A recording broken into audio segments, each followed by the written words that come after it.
தொழில் என்னன்னா பஸ் ஸ்டாண்ட்ல தெருவுல கயிறுல இப்ப சார் சொன்ன மாதிரி கயிறுல நடக்கிறோம். அந்த மாதிரி பஸ் ஸ்டாண்ட்ல வந்து ட்ரம்ஸ் அடிச்சுட்டு ஆடிட்டு இருப்பாங்க, காசு கேக்குறது அந்த மாதிரி எல்லாம் இருக்கும். அந்த மாதிரி எல்லாம் நிறைய இடத்துல நான் போய் காசு கேட்டு நின்று இருக்கேன். நிறைய பேர் அந்த பொண்ணை வந்துட்டு வேற மாதிரி பார்த்து எப்படி சொல்றதுன்னா, நான் வந்துட்டு பஸ் ஸ்டாண்ட்ல போய் காசு கேட்டிருக்கேன். எனக்கு வந்துட்டு பசிக்குது, எனக்கு காசு வேணும் அப்படின்ட்டு போய் கையேந்தி நின்று இருக்கேன்.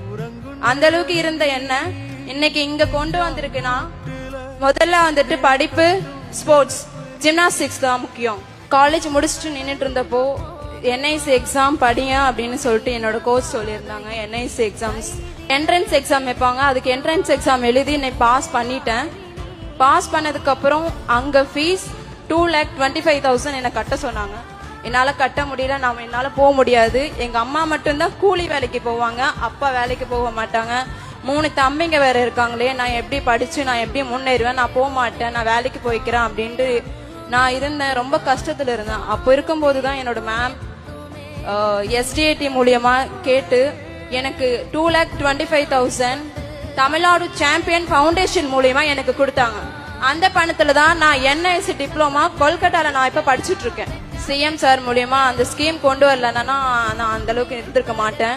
உதயண்ணாவும் ஹெல்ப் பண்ணாம இருந்திருந்தா அவ்வளவுதான், நான் என்னோட லைஃப் திசை மாதிரி போய் வேற இடத்துல நின்றுப்பேன்.